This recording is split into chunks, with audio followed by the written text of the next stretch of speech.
Halo semuanya, perkenalkan nama saya Yohana. Saya adalah seorang apoteker.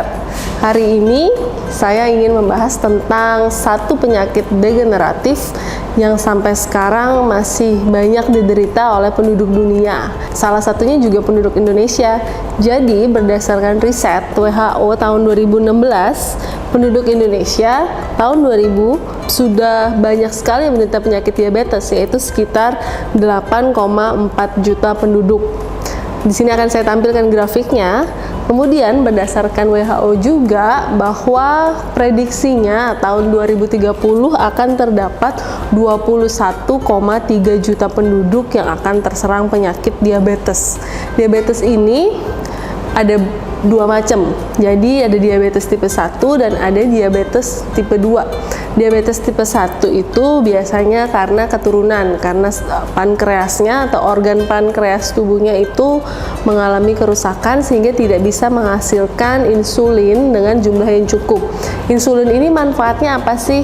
Insulin ini membantu tubuh untuk membawa gula yang ada di dalam aliran darah untuk masuk ke dalam sel dan disimpan atau dimetabolisme oleh sel, sehingga gula ini tidak beredar di dalam aliran darah.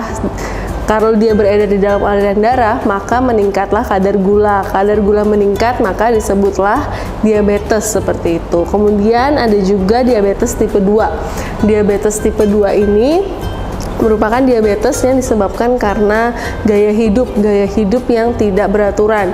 Jadi sebenarnya penyakit diabetes ini, apalagi diabetes tipe 2 itu tidak bisa diketahui dalam jangka waktu pendek.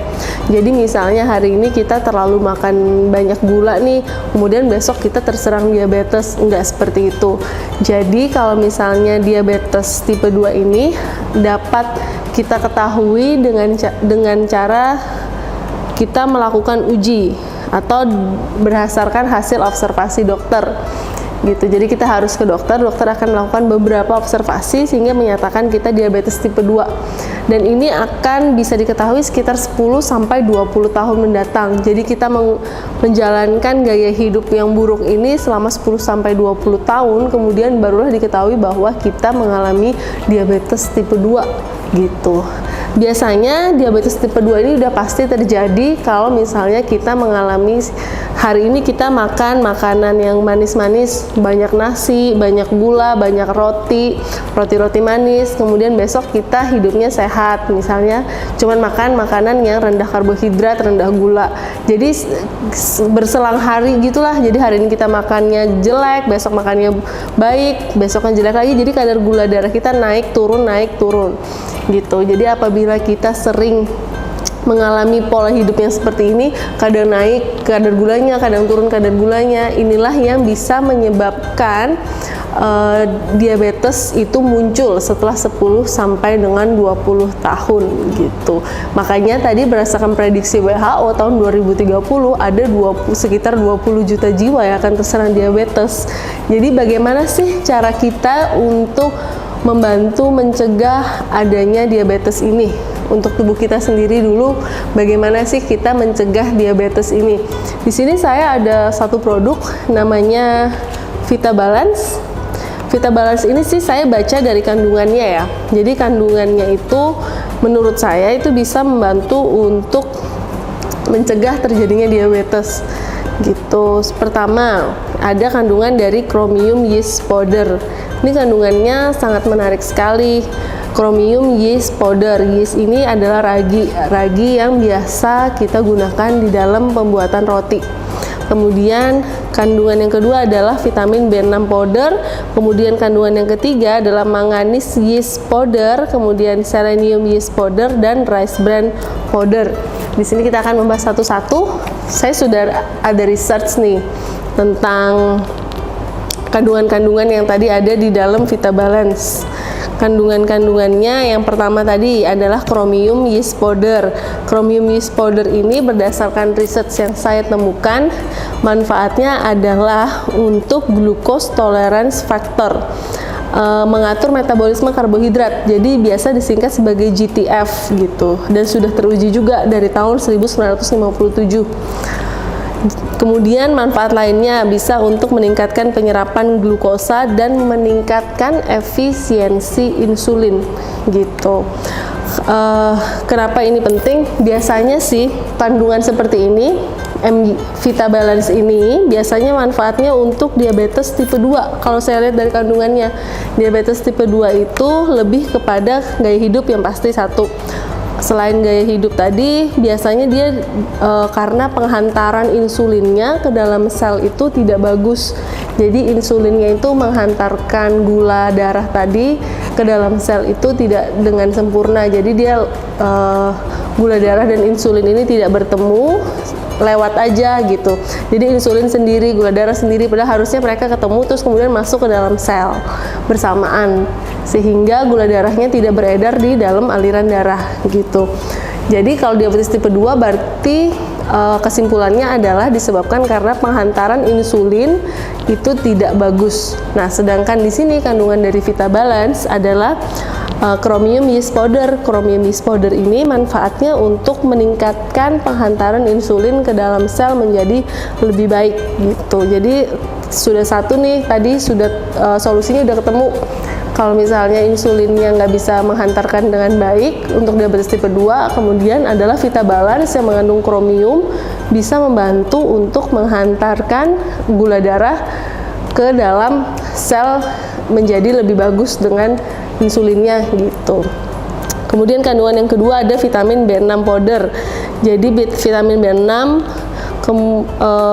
manfaatnya untuk meningkatkan sistem imun, memproduksi antibodi, dan meningkatkan komunikasi antar sel. Komunikasi antar sel ini penting supaya tidak salah paham gitu selnya anggapannya. Jadi misalnya tubuhnya bilang insulin tolong dong anterin gula ke dalam sel gitu. Jadi komunikasinya benar, insulin nganterin gula ke dalam sel.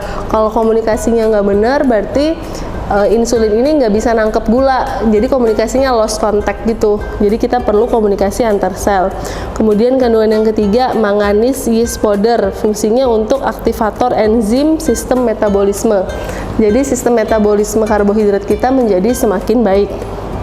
Kemudian kandungan yang keempat ada selenium yeast powder, manfaatnya untuk meningkatkan respons sistem imun dan meningkatkan daya tahan tubuh. Kemudian kandungannya juga ada rice bran powder. Ada 3 manfaatnya, meningkatkan sensitivitas insulin. Insulinnya menjadi lebih sensitif sehingga dia bisa menangkap gula darah tadi dan memasukkannya ke dalam sel. Kemudian manfaat yang kedua untuk mengkontrol kadar gula darah. Kandungan yang ketiga adalah untuk menurunkan kadar HbA1c. HbA1c ini biasanya penting untuk melihat apakah kadar gula itu sering naik turun stabil atau enggak. Biasanya ada didapatkan dari hasil uji lab darah gitu. Jadi sangat bagus juga untuk penderita diabetes untuk kadar HbA1c-nya dapat diturunkan. Jadi dari kandungan yang banyak ini tadi, manfaatnya sudah jelas untuk diabetes tipe 2 gitu. Jadi dia membantu penderita diabetes tipe 2 atau membantu kita yang belum terserang diabetes tipe 2 untuk menjaga kesehatan agar kita nggak terserang, agar kadar gula darah kita selalu stabil. Jadi manfaatnya yang pertama untuk mengatur kadar gula darah kita agar selalu stabil. Kemudian bisa juga untuk penderita diabetes tipe 2 agar kadar gula darahnya juga stabil gitu. Jadi bentuknya gini ya. Bentuknya kapsul. Botolnya gini. Tutupnya udah aman, jadi nggak bisa dibuka sama anak-anak sembarangan. Jadi harus orang dewasa yang buka, soalnya harus ditekan dulu.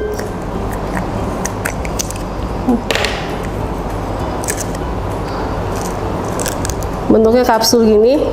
Cara minumnya di kemasan ditulis bahwa bisa diminum 1 kapsul pagi hari dan 1 kapsul malam hari. Dapat diminum sesudah makan ataupun sebelum makan. Vegetarian juga bisa minum karena kapsulnya terbuat dari tumbuh-tumbuhan gitu. Terus ini yang penting dilakuin ya. Jadi kalau misalnya sudah terserang diabetes itu biasanya sih kadar gula darah itu harus selalu stabil kan. Kemudian penderitanya juga minum obat. Jadi kalau sudah minum Vita Balance sebaiknya obatnya juga tetap masih diminum, jangan ditinggalkan obatnya. Jadi kalau sudah kena diabetes, obat tetap diminum, kemudian dikasih jeda waktu 1 jam sampai dengan 2 jam baru mengkonsumsi Vitabalance. Atau sebelum makan konsumsi Vitabalance, makan kemudian konsumsi obat. Pokoknya obatnya nggak boleh ditinggalin dulu gitu. Jadi tetap harus minum obat, kemudian konsumsi Vitabalance ini untuk membantu menstabilkan kadar gula darah tadi. Bagaimana sih cara kita tahu kadar gula darah kita berapa? Karena penting juga untuk kita mengetahui kadar gula darah kita berapa apabila kita sudah terserang diabetes. Karena apabila sudah terserang diabetes, kemudian kadar gula darahnya itu tinggi, kemudian tiba-tiba menjadi anjlok atau rendah, itu bisa menyebabkan pusing, kemudian pingsan. Jadi kita tetap harus menjaga kadar gula darah kita tetap stabil gitu. Untuk kita mengetahui kadar gula darah kita stabil atau enggak, maka kita bisa melakukan cek kadar gula darah di rumah. Biasanya di rumah atau di apotek lah, yang cepat itu pakai cek kadar gula darah.